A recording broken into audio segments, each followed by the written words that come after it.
Okay, thanks. Good morning, everyone. Boker Tov. We're in middle or moving on in our overview of the Tanya. And up to this point, we described how every single Jew has two souls and how they're battling. There's different types of scenarios. There's the tzaddik scenario, there's the Rasha scenario, and then there's the Beinoni. And the difference between the tzaddik and the Beinoni in general is that the tzaddik manages to capture his levushim and his seichel and midas. He manages to capture not only what he does, to make sure that he only thinks things that are in line with Torah mitzvahs, and he only speaks things that are in line with Torah mitzvahs and does so. And not only does he have total control over that, but he also has control over his emotions and his intellect, so that his intellect only understands the way God understands, doesn't understand otherwise. And his emotions are only attracted towards holy things. He's totally disinterested in sin, and even disinterested in physical pleasures, which are totally kosher, but not for the sake of God. He has no interest. In the Mimer, in our second class, we're going to delve a little more into the difference between Hin Tzaddikim themselves, how they deal, what their level of disinterest in sin is. Because we said there's two levels of tzaddik, but for our discussion here, the tzaddik is that general idea of a person who manages to completely capture the city, not only the external parts of the city, the thought, speech, and action, but also the internal workings of the city, the brain, and the heart. It's totally in control of the nefesh elikis. That's the tzaddik. The Beinoni, on the other hand, is an individual who manages to control the levushim, machshava, dibur, ma'aseh, so that they're completely in line with Hashem, 100%, 24/7, and even a thought of indulging in a permissible pleasure, but indulging and not using it for the sake of God, to him that's evil, that's ra, and the moment that thought comes into his mind, he kicks it away. He won't entertain it, let alone a thought that's mamash and avir, that for sure he won't entertain. But even this, he won't entertain because it's an expression of animal soul. So he has total control over his thought, speech, and action. But when it comes to the deeper dimension of the person, his emotions, what he actually has a pleasure in, and how his mind works, there he does not have total control at all. The animal soul has a voice, very much so, and it desires physical pleasures and possibly even sins. Depends if he introduced a goyish yitzhara, which is not too difficult to happen, but it has all kinds of worldly pleasures, and therefore it sends out these thoughts that the Beinoni has to battle. So he only captures the external part of the city, but not the internal part. The internal part is still very much in the hands of the animal soul. And that's the Beinoni. And we explained that because matters of the heart are not in the control of every person, you can't just control your heart and decide what you're going to like and what you won't like. So therefore, the tzaddik is not necessarily within reach of every person. We can't expect it. You can try, but we can't expect it. Whereas the matter, what you do, your thought, speech, and action, that very much is in your control. Your mind rules over the heart. Even if the heart wants to do something else, the mind's the boss. You can't control that. And therefore, this is a level, the level of a Beinoni is something that's expected from every single person. Midas ha-Beinoni, midas kol adam. V'acharei kol adam yimshech. Chapter 14. The level of a Beinoni is the level of every person, and each person should strive to be a Beinoni.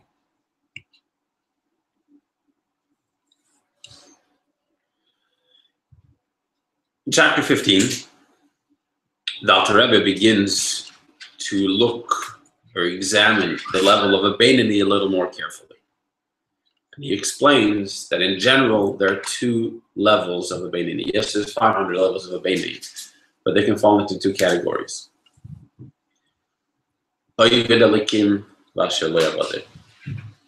a verse in Malachi which says, I'll just write it on the board.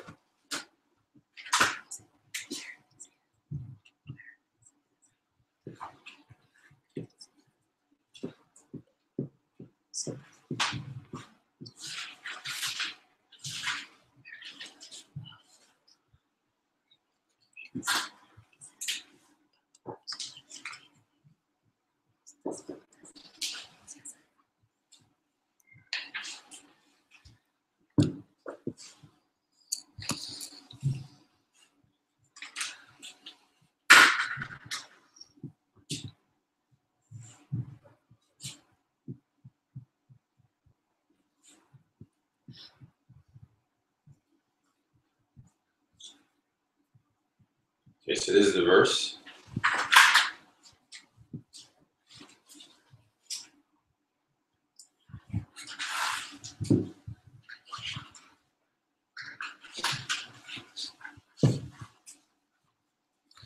This is permanent. This is permanent. It's all right. We'll fix it up. It says whiteboard over there. So I'm not sure what's happening.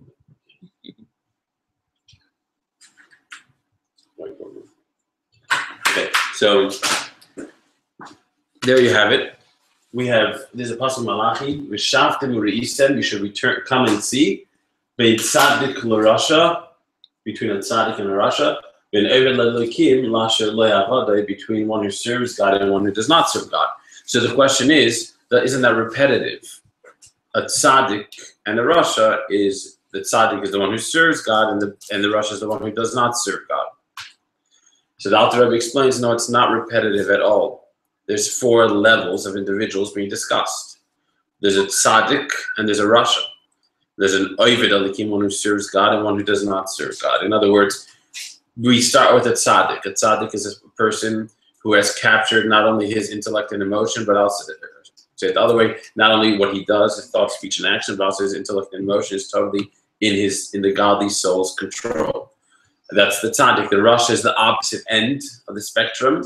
A person who not only does not control his intellect and emotion, that he has desires for physical pleasures or sin, but it doesn't even have control over what he does. Thought, speech, and action from time to time or frequently, depends what kind of rasha he is, but he loses to the animal soul, and the animal soul has control over that. So that's the 2 extremes. Shaftim v're'isim, come and see the difference between a tzaddik on the one end and a rasha on the other. And the next 2 descriptions are the one in the middle of the Beinani. Ben oved elikim l'asher lo ya'avadai, the one who serves God and the one who doesn't serve God are both the level of the rank of the Beinani. So there's 2 levels of the Beinani. There's one who serves God and one who doesn't serve God. And obviously this begs the question, we've discussed the level of a Beinani, and a Beinani seems to be a very difficult, possible but very difficult and high level to achieve. How could you call such a person one who doesn't serve God? What's this rank of a Beinani who's called lo ya'avadai?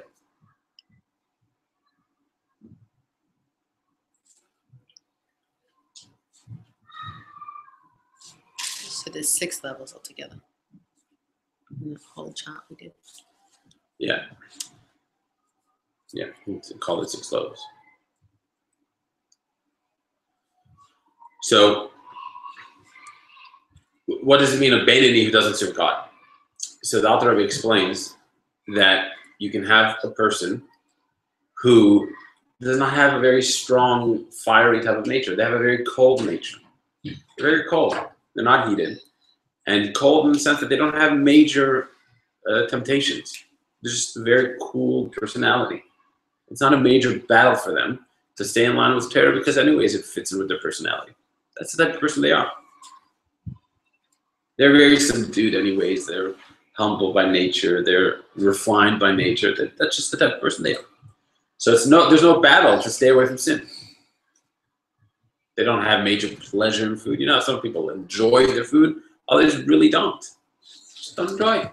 Whatever. It's just a quick thing and they move on. And the same is true with every physical pleasure. There's just some certain personalities that don't enjoy the physical world so much. So therefore, they don't have to work to refrain from sin. And the same is true with the positive mitzvahs. For them, it's natural to learn. They love learning. If you ask them what they would like to do, they love to learn a whole day. So it's not an effort for them to sit and learn a whole day and not waste any time from Torah study or doing mitzvahs. It works perfectly with their nature. So this person can be on a very high level of activity. He's doing everything perfect. But this person is a lo ya'avadai. He's not serving God. Because it's all within his nature.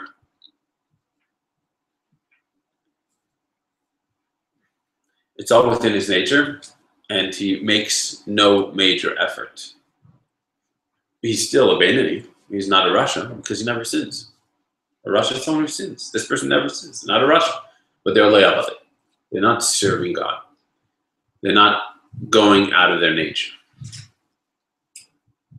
The person who it's hard for them their job in life is to do the exact same thing, just have it half. Yeah. Yeah. So let's talk about the other fellow. So that's the lo yavadeh. That's the first rank of the Beit. The lo yavadeh does everything right, but it's easy. But then there's another level, which is avadeh. The avadeh is the person who it's not easy for them to refrain from sin. They have a strong temptations. They're more passionate type of people. And the same is true with regard to doing mitzvahs. They're not a masmid. It's not their style to sit and learn all day. They like to have fun. They're not into this whole, rules and restrictions. It's not their type of thing. And for them to do the right thing is a major effort. So they're in their activity, they're exactly like the first individual, but they're worlds apart. One of them is the Eved Elikim, and the other one's Le'avadeh. One is a servant of God, and one is not. One is serving God, more correctly, and one is not serving God. As you can see, for the one who it's not his nature to sit and learn in every free moment, or he is tempted by physical pleasures, and he holds back, he's putting a lot of effort into it. So this is just an important thing that you have to understand in life, that not necessarily the way a person behaves puts them on a higher rank. You have a person who behaves perfectly. They're the top of everything's right. They're always learning and davening and doing mitzvahs. Everything's good, never sinning. But that doesn't necessarily mean they're on a higher rank than a fellow who doesn't do everything right. And sometimes falls maybe into the not Beinoni status. But nevertheless, when they're in the Beinoni status, it comes with effort. This person's called serving God, and the other one is not. God wants you to serve Him. He's not looking for you to have just an easy way out that it just works. That's not called serving Hashem. You're a Beinoni, but you're lo yavadeh.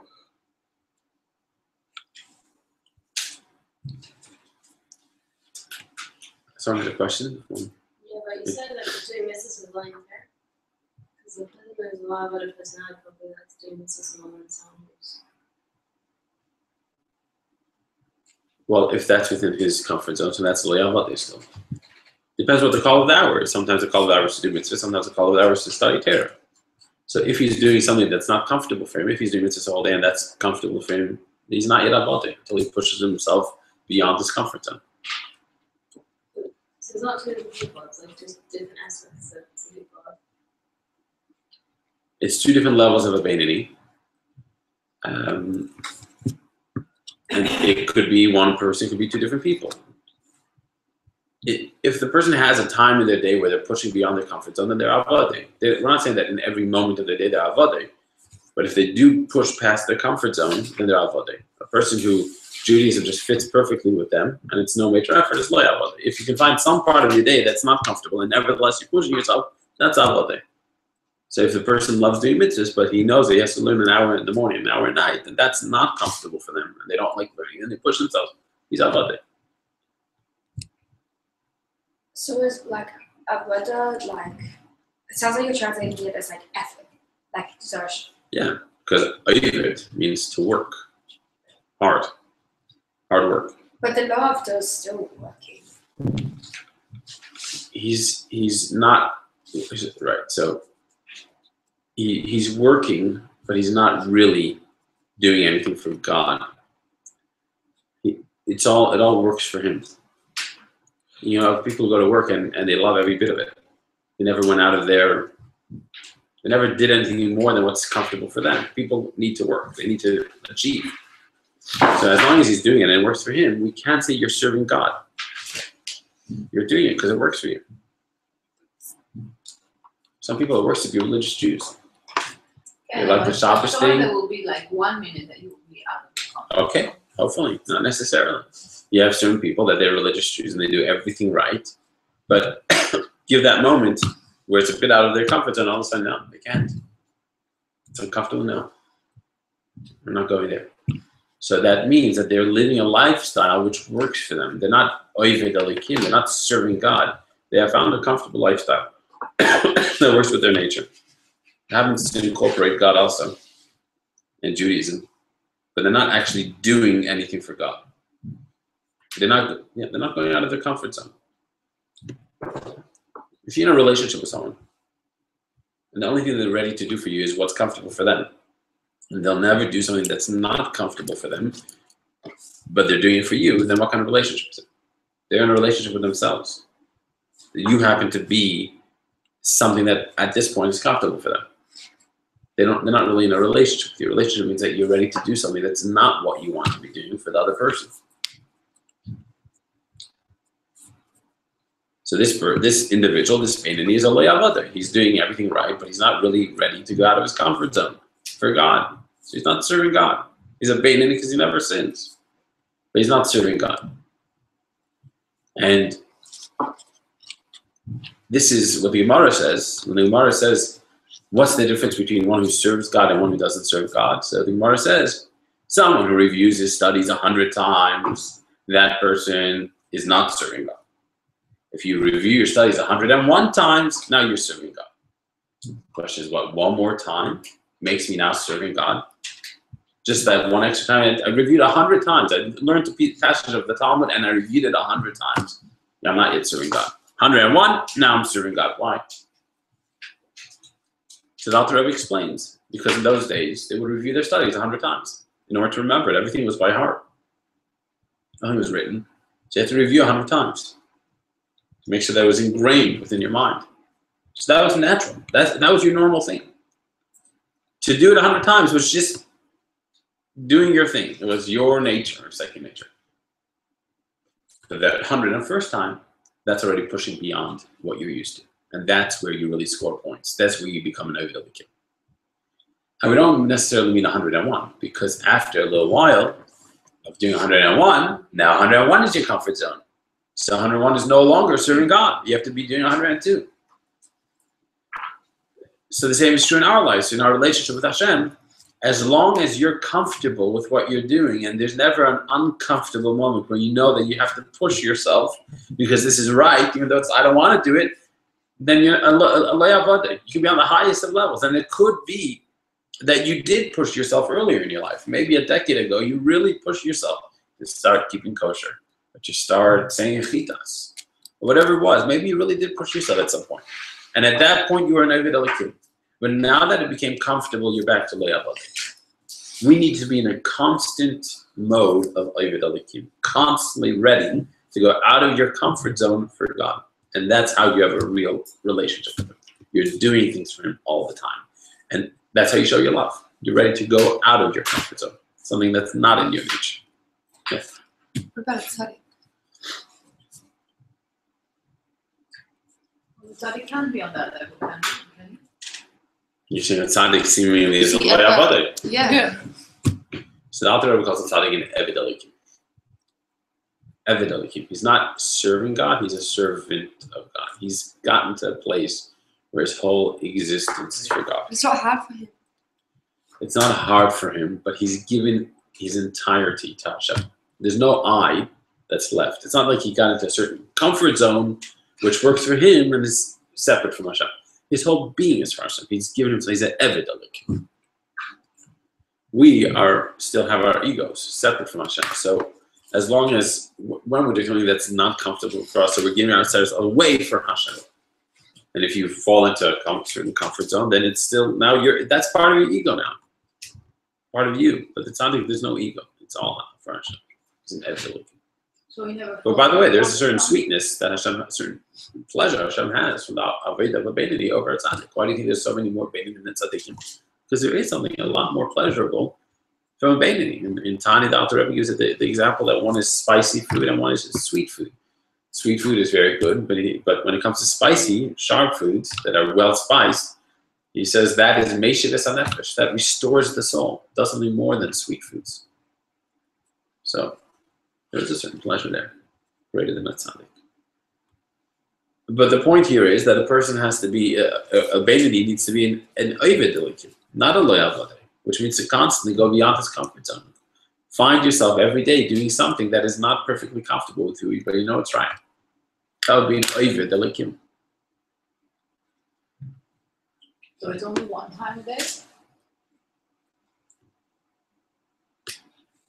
I don't know how. Can't it be more? Can't it be It should less? be- Can't it be once a week? Like, I don't know. How much of this The time point is- on places are you supposed to be in before you're in a vital? I think the point is they have to be looking for opportunities to do something for Hashem that's not comfortable for you. You have to develop a taste in breaking your nature. You have to get into the habit of breaking your habit. Comfortable for you. No, it's not. Yeah, exactly. It should be comfortable for you to break your nature. But then you're not a vital again. No, why would that be Still comfortable? hard. No. Why would it be comfortable for you to break your nature? Now you're in the habit of breaking nature. Why would you be doing that? Why are you constantly going out of yourself? Because you get the pleasure out of, the pleasure. It works for you, What you need to want? breaking your nature. How does it work? What's working for you? It works for you because you get the nachas out of Nachas what? What's the nachas? People by nature want to pull in. serving Hashem. You get the nachas out of about. Beautiful. So that's the point. That's what we want to do. We want you to have a certain love to God. And when you get into the habit of going out of your nature for Hashem, why would you be doing that? Is because you love Hashem. And you want to constantly do more. You give more of yourself. That's the point. So that's why you need that's why it's important to be an Oived Elokim. Or the other way around. If you want to be an Oived Elokim, if you want to constantly break your nature, you need to have some level of love to Hashem. There's got to be a love, which is why you're doing it. So when you get into the habit of breaking your nature, why are you getting into such a habit? Because you love Hashem. You're in that place where you want to do things for God. So that's perfect. That's what we want. But then it works. Not, in other words, not just that every so often you break your nature. It's more than that. We want you to get into a certain mode where you want to go out of your nature for Hashem.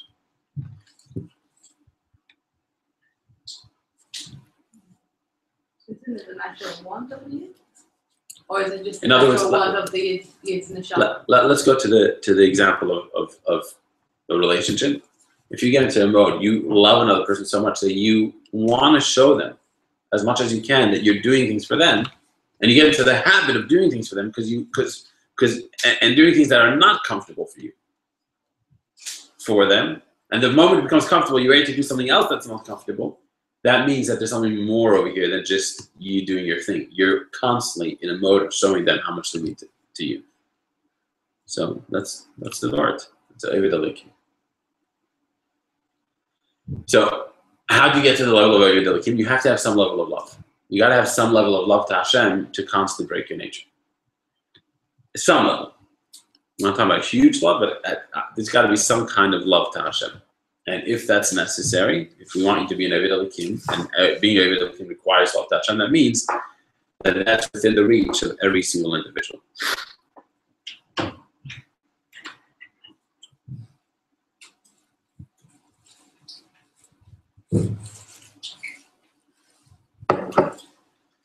So, in other words, tzaddik,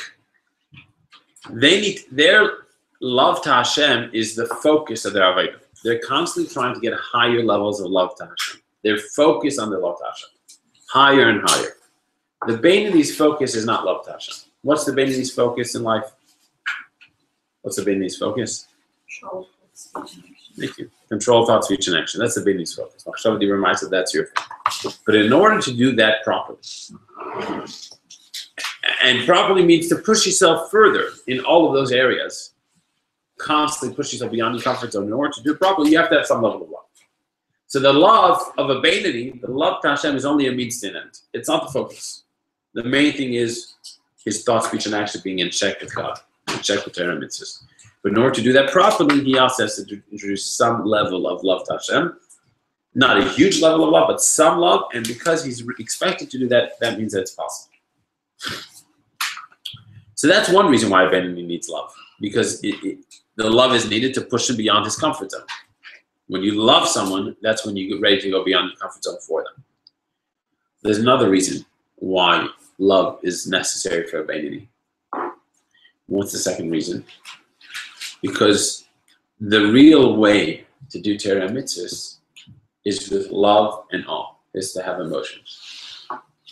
Because a mitzvah, what's a mitzvah? Mitzvah comes from the word savsa, which is a connection.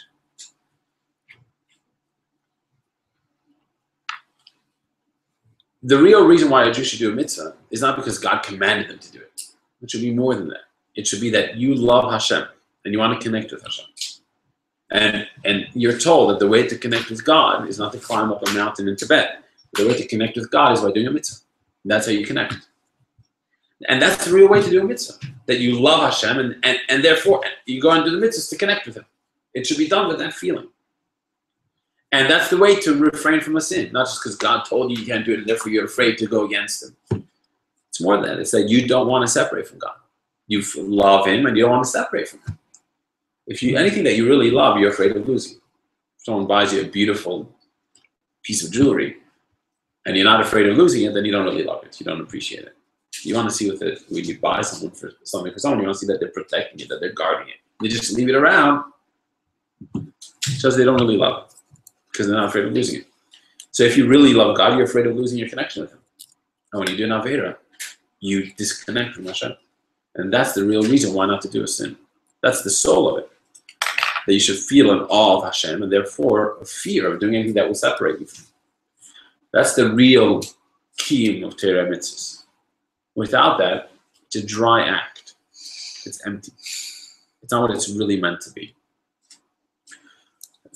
In the words of the Zohar, that without love and awe, like parchaleil, the mitzvahs don't fly heavenward.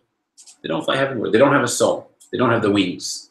The right wing and the left wing is the av and the yira. Love and awe of Hashem. That's what causes the mitzvahs to fly to Hashem. It makes it a real mitzvah. The famous story of the Baal Shem Tov. They once came to a certain town, and he came to the study hall, and he said, "I'm sorry, I can't get in." So they said, "What do you mean you can't get in?" He says, "There's no room for me." He said, "What do you mean there's no room? There's plenty of open benches. Why don't you come inside?" He says, "No, there's no room for me because this place is jam-packed with Torah and mitzvahs. I can't get in." And they took it as a compliment. Wow, this place is jam-packed with Torah and mitzvahs. That's fantastic. We must be really good people. And the Baal Shem Tov explained to them that it's not a compliment because Torah and mitzvahs that are done properly with love and awe of Hashem is like a bird with wings.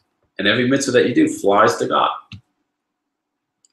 And when it's done without love, without awe, it's done dry, out of rote, then it gets stuck over here. And this base medrash was packed with Torah mitzvahs that didn't go up because they were done empty. They were done dry as dry acts. That's like it gives you like no hope because like if you do teach yourself to do something out of it, like say, like obviously everything you want to do with passion, but like some things you don't do, but you still do it. What does it mean? Nothing. No, it's still a mitzvah. The Tanya goes through this. It's definitely a mitzvah. The main thing is the body of the bird is the main thing. The mitzvah is the main thing. However, we want the mitzvah to have wings. The real way to do it is with Abba and Yira.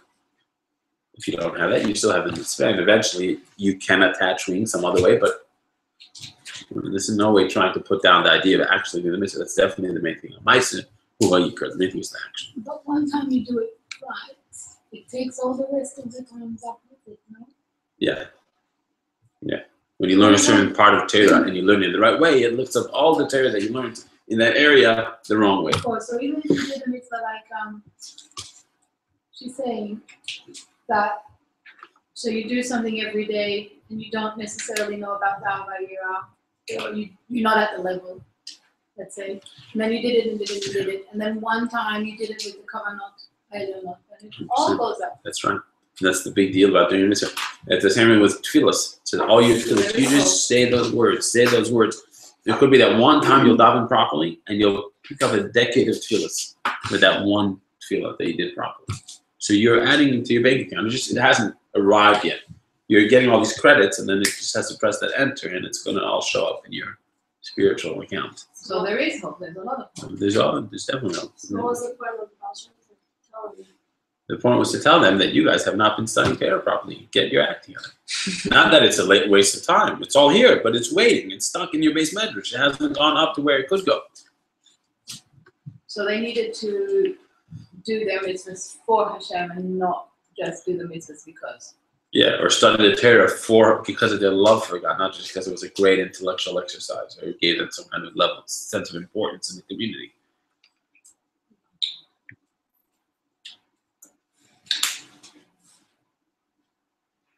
It's a bit unfair that you're always uncomfortable.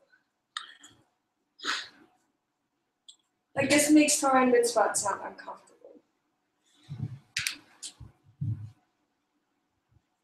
No, but then Like I get it, but you can still get nachas without being uncomfortable. Yeah, Have you ever heard of somebody have a child and really appreciate that child without being uncomfortable? No, that's investment. There's a difference between investing yourself and being comfortable with that investment. I don't know how much you invest. I think that's the point. I Even think your we're saying investment, investment. you would never ever invest to feel the pain of childbirth. Believe me, Yeah. you'd never do it. Yet it's extremely uncomfortable. In fact, it's so uncomfortable you think there's no way I can get through this. But you do, and then you have an extreme pleasure of it. Yeah, but if childbirth wasn't painful, would you still get the same amount of love out of it? Like it's still your child. To the pain. With the pain or without the pain, the fact is you have a child. You know what they say that, firstly, I don't think that you have to be uncomfortable. The first 100 times that you learn, you're comfortable. Because that's your comfort zone. The point is push it one step further. So most of your Judaism is things that work for you. But we're saying that when the call comes, or try to push it one step past that. But that's one thing. But also, if you're using the example of a child, that's the famous question they ask: why is it that one parent is enough to take care of 10 children, and 10 children can't take care of one aging parent? They're passing them around a few months here, a few months there. It's such a stress on the family. I've spoken to people in that age group, like they're like middle age, a little past middle age, and their parents are getting old. And it's such a stress for them. They're all complaining about it. Why? So one of the explanations is because the parent loves the children more than the children loves the parent. Why? That's really sad. Why do the parents love the children more than the children love the parent? They have that connection. Why? And the answer is because the more you invest in something and the more pain you have in something, the more you feel connected to it. From when the mother carried that child all the way, and then childbirth, and then raising, those young years when they're waking you up at night and you're busy, and then the whole way up. And as they get older, and I'm sure, I don't know, I have experience, but they said that, I hear from Rabbi Leader all the time, that small children, small problems, big children, big problems, or something like that. He's just warning. So, that's the expert. But, you put a lot of effort. You really gave yourself. You gave your kishkis. You gave your heart and soul to it. And since you invested so much, therefore your love for your child is infinitely greater than your child's love for you. Although, of course, they love you immensely. There's no question about that. They have an unbelievable love for you. But because of that investment, you have enough space in your heart for 10 kids, and you can handle all of them.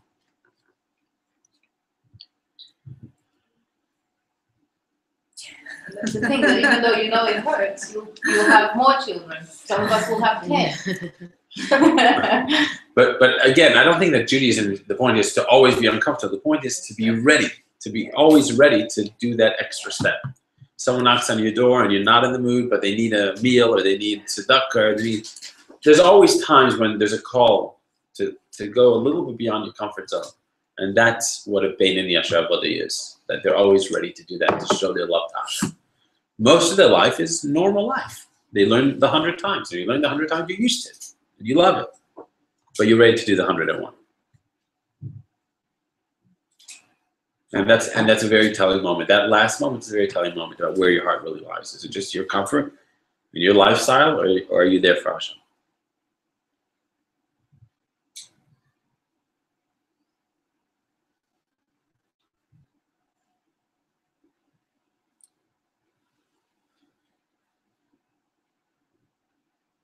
So what we said here is that there's two reasons why the Beinoni has to have a love to Hashem. Why they have to develop some kind of relationship and emotional connection to God. Firstly, because that's the only way that they'll be able to go beyond their comfort zone, to be an Oived kid. And secondly, because that's the real way to do Torah mitzvahs, out of feeling, out of emotion. Positive mitzvahs with the emotion of love, and refraining from negative mitzvahs with the emotion of fear of being disconnected with that which you love. Now, we said that a tzaddik is the one who controls his heart, not the Beinoni. We said the Beinoni is supposed to focus on thought, speech, and action, but the innards, the insides, not every person's able to do. That's more the tzaddik. So we already made mention of this earlier, but there's two levels of love. And this is very important. In the later chapters that we're going through now, the Alter Rebbe makes this very clear that there's two kinds of love. One is a passionate love where the person has fiery love to God. That's one level of love.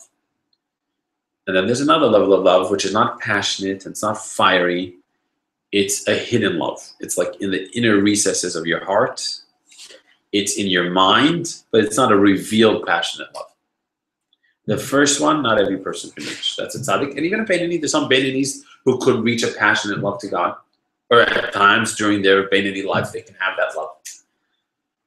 But the second one, but that one is not accessible to all or at all times. The second level is accessible to all and at all times. You can reach this level of the love in the inner recesses of the heart, or that you understand that you love in your mind. That every single person can reach.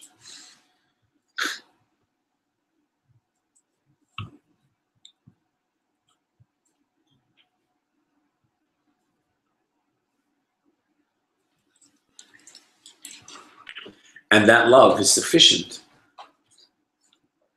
to achieve the two earlier mentioned goals, which is to do Torah mitzvahs properly. That's enough of a love to say that a mitzvah is full of energy. You're not doing it just out of rote. You were brought up that way. You have, at least you know that you love God, or there's some kind of love, even though it's not a passionate love, and that's why you do the mitzvah. That's enough to make it a wholesome mitzvah. And that's enough to push you beyond your comfort zone. That lower level of love, that's in the inner recesses of your heart that you understand with your mind, that love is sufficient for these two goals.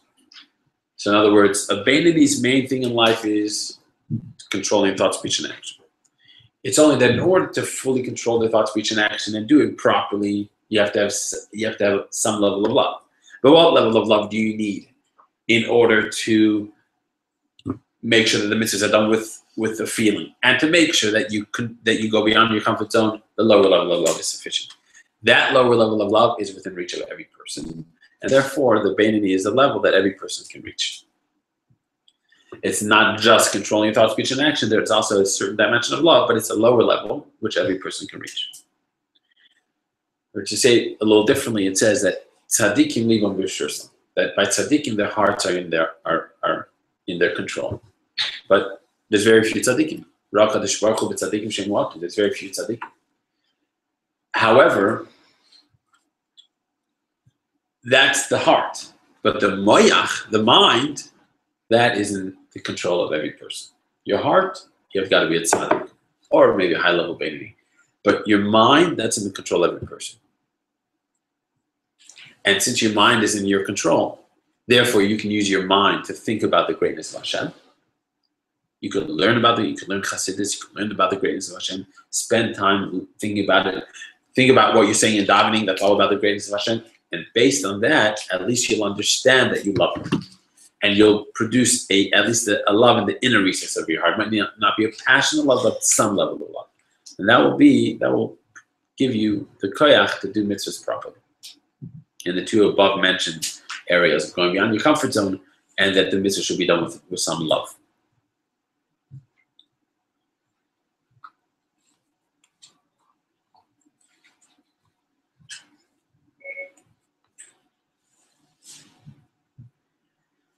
And this is how the Alter Rebbe explains the pasuk which the whole Tanya is based on. What's the whole Tanya based on? Right? So let's just write that down. Bring a point over here. Let's erase this. Okay, I'm doing more of a mess than that. Do it over here.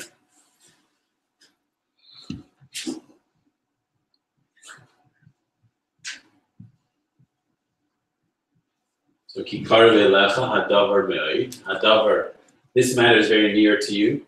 This matter means Torah mitzvahs. So that's what Moshe Rabbeinu says. Torah mitzvahs is very near to you. Beficha will be levavcha la'asei. So there's two ways of understanding this. On a basic level, what we mean over here is this is action, asiya. This is speech, and this is thought. Sometimes your heart represents your thoughts. So the whole time is telling you that you can control your thought, speech, and action. But Beni can control thought, speech, and action. However, the Alter Rebbe points out that Bilvavcha also literally means your heart. You can't have emotion. A person can't have emotion in the service of God, and it's very near to you. But emotion is really the level of a tzaddik, to change their heart that they totally love Hashem. So the Alter Rebbe says, yeah, in the pasuk from Moshe Rabbeinu, he's telling you clearly what kind of emotion is achievable for every person. What kind of bilvavcha? Allah says bilvavcha. An emotion that brings to action. Not the emotion of a passionate love, but the emotion that's necessary just to do action, which is enough. The emotion that it comes from meditating about the greatness of God and that you feel that you love Hashem. You know you love Him, or you ought to love Him. And there's a love in the inner recess of your heart that is sufficient for action. And that type of love is accessible to all. That's Karev Moed. So the verse itself is telling you, identifying what kind of love. As Alter Rebbe says, otherwise the order should have been different. It should have been La'asei, Beficha, and then Bivavcha. Action, speech, and thought. Or the other way around. Thought, speech, and action. Why is it going in such an order? But now we understand why it's such an order, to hint us that even the emotions which a Beinoni needs are accessible, but what kind of emotions does a Beinoni need? What kind of type of one? The emotions that drive action, which is not, you don't need a palpable emotion in your heart that's revealed in your heart. It's enough, even a meditation that leads you to know that you ought to love God.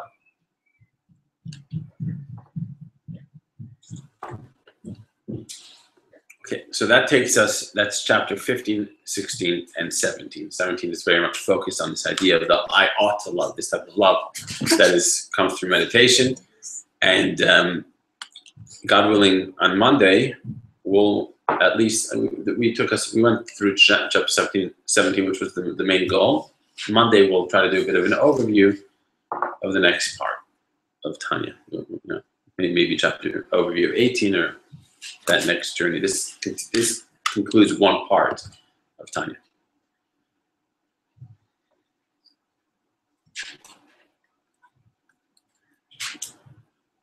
So I guess what we said over here is a very brief conclusion of the overview is that a Jew needs to understand that they have two souls, and each one is fighting for full control of the city, which is the body. And that city has two dimensions, the emotions or the inner workings, such as the soul itself and what the person does. We have different scenarios of what kind of things can be, a Rasha, a Tzaddik, and a Beinoni. Our goal is to strive to be the Beinoni, who at least controls the thought, speech, and action. Nevertheless, it's not enough to just control your thought, speech, and action. You also have to awaken some kind of love, because that's the only way that you'll be a Beinoni who serves God. That's the only way you'll do mitzvahs the way they're meant to be done. But what kind of love? It's enough just to meditate about the greatness of God and conclude that you ought to love God. That's also considered love. And that's enough love for the Beinoni. That's a very brief overview of the overview. Okay, now we'll just finish off with a short halacha in the laws of the Beis Hamikdash.